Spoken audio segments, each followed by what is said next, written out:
Kira-kira zamannya Rasulullah itu ada Korea-Korea enggak? Kenapa harus tahan banting? Apakah zaman itu sering membanting anak-anak muda kita atau gimana? Assalamualaikum warahmatullahi wabarakatuh.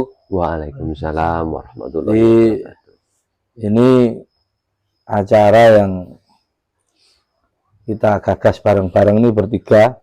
Saya barengan santri bajingan, bareng ngaji mangan, Pak Yuli dan Al Ustadz Heris Herianto. Ini nama acaranya ngopi sore. Jadi ngolah pikir sore-sore Pondok Alam. Tema hari ini ya nggak jauh-jauh sih, ini tadi cuman nge-review aja. Jadi sebetulnya kalau tiap hari itu kan ada aja orang yang datang ke Pondok Alam. Kadang kalau enggak ketemu saya ya ketemu Pak Yuli, kalau nggak gitu ketemu Ustadz Heris. Nah ini tadi ada yang menarik. Kita kedatangan apa tadi? Tim Korea-Korea ya? Iya, Korea. Ini sebetulnya saya juga pengen tahu pandangan Ustadz Heris. Kira-kira zamannya Rasulullah itu ada Korea-Korea enggak?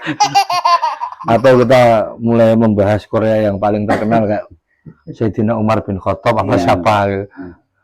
Gimana? Kalau Korea-Korea zaman Nabi itu gimana? Jadi setiap masa itu kan pasti ada orang-orang yang berpengaruh, yang itu wilayah yang baik dan termasuk juga yang buruk. Cuman kan zaman sekarang ini diviralkan dengan istilah Korea-Korea itu.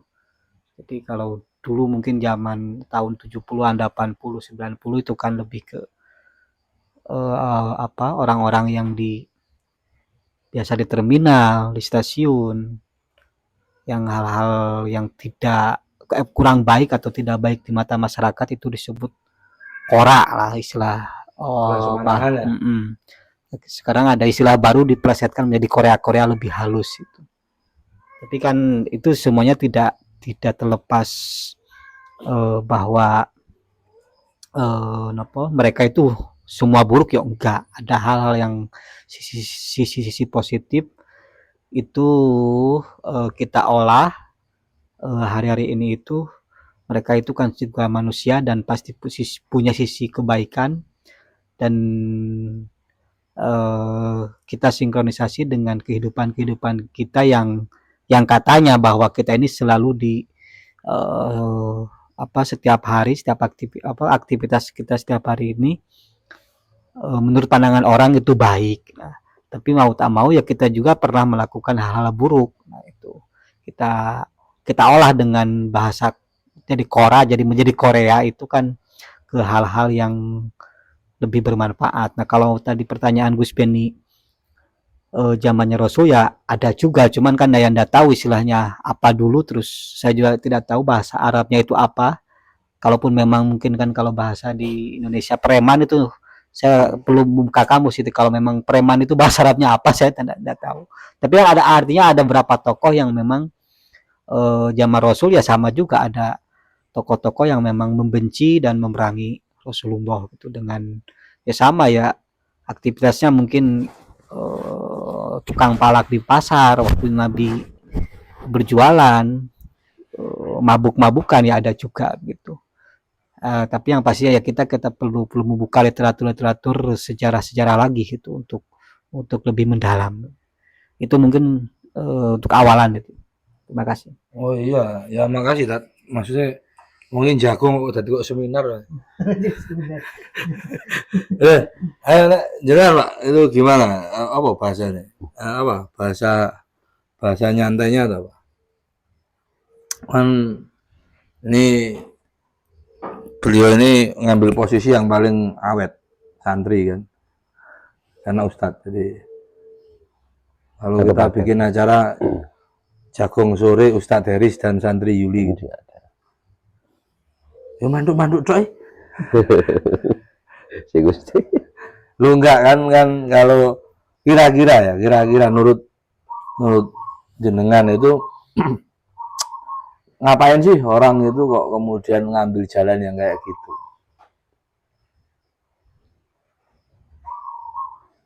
Kalau kita ngomong desakan ekonomi atau apa gitu kan. Coba jogging sore itu kan ini fenomena. Setiap hari itu orang datang ke sini dengan berbagai macam persoalan kehidupan ya. Nah, terus kita ya namanya kita khidmah kan ya, terima orang datang. Paling tidak kan jenengan juga sering berinteraksi dengan dulur-dulur yang ke Pondok Alam ya.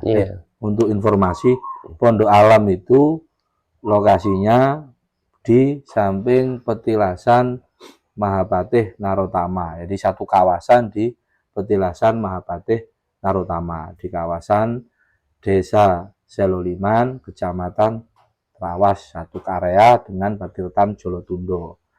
Nah, kalaupun Narotamanya sendiri itu nama gelaran lengkap di prasasti adalah Rakrian Kanuruhan Empu Narotama dan Nurjan Putra. Beliau berasal dari Bali dan menjadi Mahapatihnya Raja Erlangga, Prabu Erlangga itu sekitar tahun 1100 atau berapa itu. Itu sumber terbuka bisa melihat itu. Nah, itu informasi tambahan ya. Barangkali mau ke sini ke Jakong kita sore-sore oke.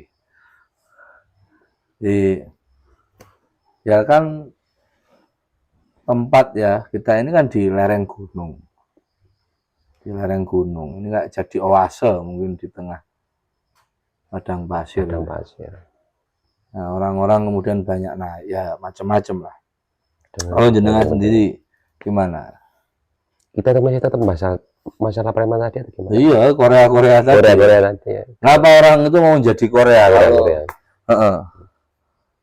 Jadi, kan apa ya istilahnya itu kan pilihan. Ya, jalan hidup. Jalan hidup. Kalau pakai terminologinya punyanya Pak Bambang Pacul itu, Komandan Pacul itu kan mereka orang biasa yang ingin keluar dari circle yang ibaratnya rendah untuk kemudian naik ke jenjang yang lebih tinggi. Melenting. Ya, dan itu kata Komandan Pacul kan Korea paling jagoan itu 100% Korea itu Pak Jokowi katanya. Itu kalau di ngutipnya itu. Tapi kita nggak bahas Pak Jokowi, kita bahas Koreanya. Iya. Atau ini yang ngumpul sebenarnya Korea semua. Iya, Korea.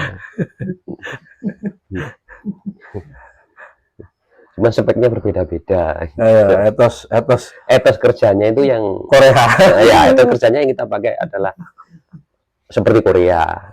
Korea jalan ninja. Iya, Korea jalan ninja. Sorry, ini kita bicara Korea jalan ninja. Kalau menurut jenengan, apa sih spek Korea yang harus ada? Yang itu tetap di hal yang baik. Oh iya. Apa mungkin nilainya pantang menyerah, setia kawan atau apa? Koreanya itu apa? Kalau zaman saya itu Korea itu kan belum ada. Mungkin istilah itu lebih akrab dengan sebutan preman dan tindakannya itu adalah premanisme. Artinya apa? Jalan yang mereka pilih itu adalah cenderung mendekati jalan kekerasan, dekat dengan pelanggaran hukum dan lain sebagainya. Motivasinya untuk menjadi preman itu ya banyak faktor, mungkin karena satu masalah pekerjaan, kemudian juga masalah ekonomi, kemudian ya memang SDM-nya yang rendah juga, tuntutan. Nah, hari ini kan makna Korea sudah geser. Kalau sekarang kan sudah jalan kesatria. Jalan kesatria. Lah, Korea preman-preman ini punya sistem kerja yang harus kita tiru, karena menjadi Korea itu adalah pantang menyerah, tidak punya rasa takut, idealismenya tinggi. Nah, itu yang kita adopsi sekarang untuk Korea muda ini, supaya lebih menggali potensi dirinya dengan jalan semangat dari Korea tersebut. Jadi malam ini kita atau sore hari ini kita tahbiskan bahwa Ustadz Heris ini Ustadz Korea gitu. Iya. Ustadz Korea ini. Jadi kalau Korea itu ya pernah jatuh, pernah ditindas, pernah Ya, jadi diintimidasi. kalau mau Korea itu mau cari Ustadz, ini ada Ustadz Heris. Ustadznya para Korea, oke? Sebetulnya gini, Mas. Saya itu lebih sepakat. Memang kalau kita itu mau menjadi sukses, di bidang apapun, itu harus mempunyai spirit yang tinggi. Mentalitas Iya, Korea. mentalitas yang sangat kuat. Artinya itu ya dari banyaknya persoalan itu Korea itu nggak pernah menangis gitu loh. Artinya dia tuh selalu fight dalam keadaan apapun. Nah, ini yang perlu kita dedikasikan kepada para muda sekarang itu, supaya jadi orang-orang yang tahan banting dengan pendidikan yang seperti terkonsep di Pondok Alam seperti ini, bahwa selain ilmu pengetahuan juga ada pendidikan-pendidikan yang lain untuk menguatkan mentalitas kita. Enggak, persoalannya itu apakah generasi muda itu harus dibanting untuk atau gimana kok harus tahan banting? Oh, iya. Kira-kira menurut jenengan kan, kalau kenapa harus tahan banting? Apakah zaman itu sering membanting anak-anak muda kita atau gimana? Memang mentalitas itu dipengaruhi perkembangan zaman, termasuk kemajuan teknologi, terus status pendidikan, pengalaman hidup juga berpengaruh. Artinya dibanting itu kalau menurut konsep kita ya, para generasi muda ini kan kita lahir itu kan di zona-zona nyaman. Nah, saatnya untuk membentuk mental kuat yang kuat, kemudian mentalitas petarung itu kan harus kita didik dengan cara ya menunjukkan, kemudian memberikan contoh bahwa setiap perkembangan itu selalu diiringi dengan perkembangan psikologis juga, yang berdampak terhadap efek psikologis. Ya, problematikanya kan berarti nanti larinya ke mental sama psikologis. Nanti kan mana kan kita ngobrol ini kan nanti kan cara menguatkan mental itu bagaimana.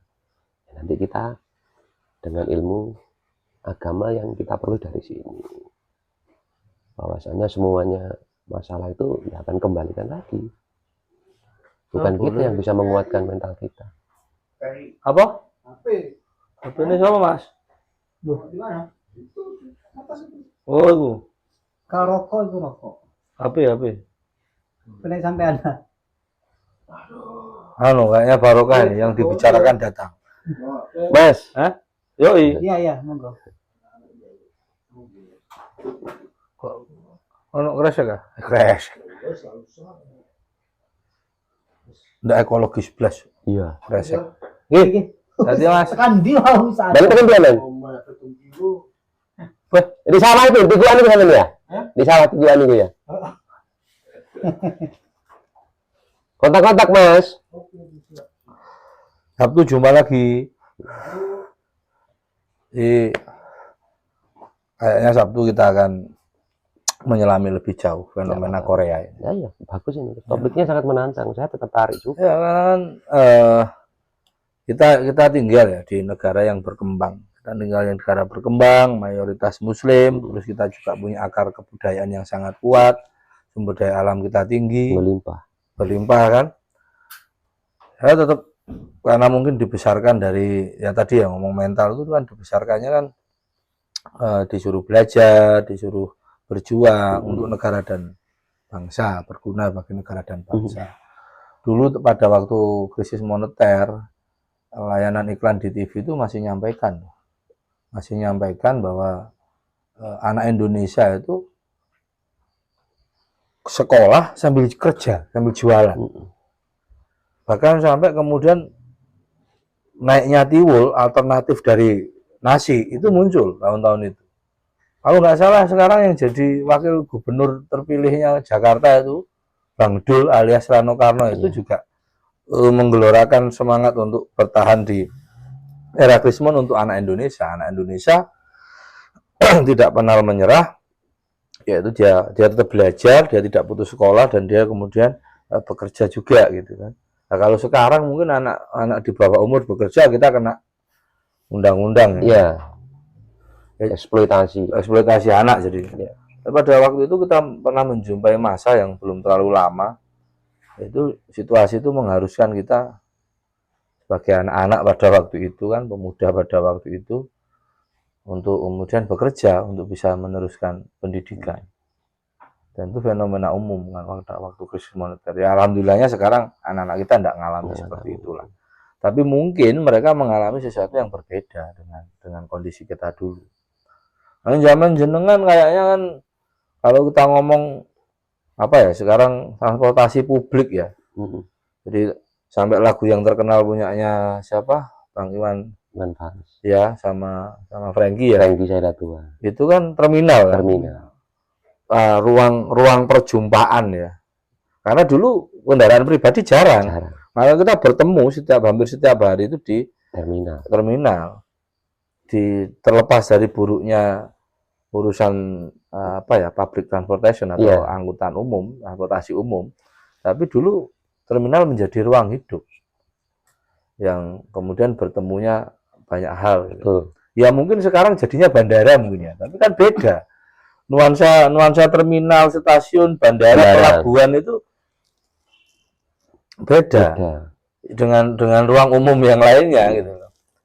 Dan sedikit banyak ya orang-orang di situ. Nah, saya tetap yakin bahwasanya ruang-ruang publik semacam itu tetap layak untuk rahmat Allah.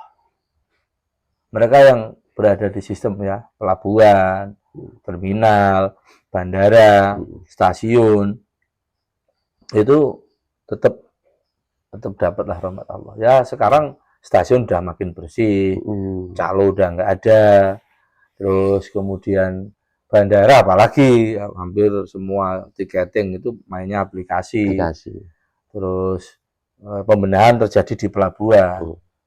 Yang kemarin kita sama Ustadz Deris nyebrang di Bali juga langsung aja orang tinggal tunjukkan bahwa dia sudah pesen ya langsung masuk gitu loh. Nah, ruang-ruang hidup itu yang dulu tahun-tahun 90-an, 80-an menjadi keras. Sekarang kemudian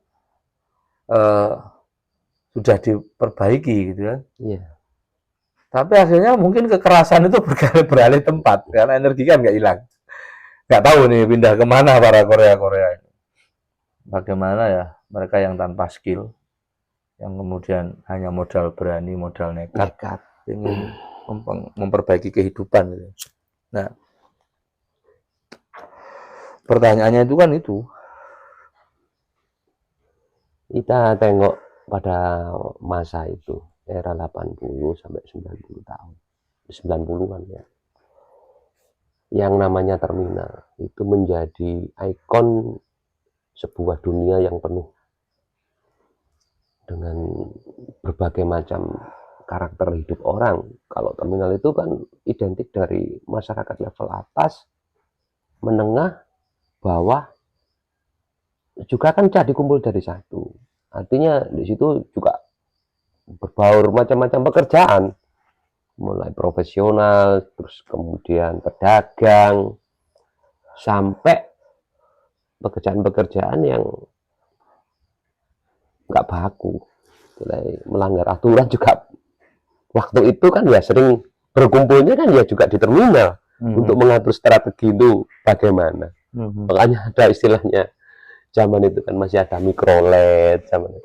Kalau naik mikrolet itu kita kan harus waktu itu kan harus mengingat jam-jamnya, jam rawan itu sampai kita itu sampai hafal waktu itu kan ya. Kalau mungkin sekarang kayaknya rest area ya kayak. Ya, kalau sekarang rest area ya. Rest area sekarang untuk atau dulu memang segala bentuk rencana kerja itu lebih banyak dibicarakan di masyarakat, di tempat yang bersentuhan langsung dengan sebuah keadaan. Kalau sekarang kan lebih banyak mungkin dilakukan di kafe, di rest area. Nggak tahu sebetulnya yang terjadi. Mobilitas ya, pergeseran masyarakatan. Ya memang kayaknya mulai dibutuhkan lah kondisi-kondisi baru. Mungkin Ustadz Heris juga akan kedepannya ini Ustadz Korea kita akan menyediakan fikih-fikih baru untuk teman-teman Korea Murah yang Korea sudah ini. bergeser posisi yang awalnya mungkin di terminal, pelabuhan, terus geser ke rest area. Asal jangan gesernya Korea-Korea ini ke gedung-gedung dewan. Nah, itu yang bahaya. Tapi itu tidak terjadi di sini kok, tenang aja. Ini tempat nyaman aman kita. Yang Korea-Korea kalau mau nyari Ustadz kawasan Jawa Timur, pantengin terus Ustadz Heris ini Ustadznya para Korea. Jadi selama semangat tetap berjuang, ya tidak ada seorang pun yang bisa mendefinisikan siapa kita kecuali kita sendiri, ya kan?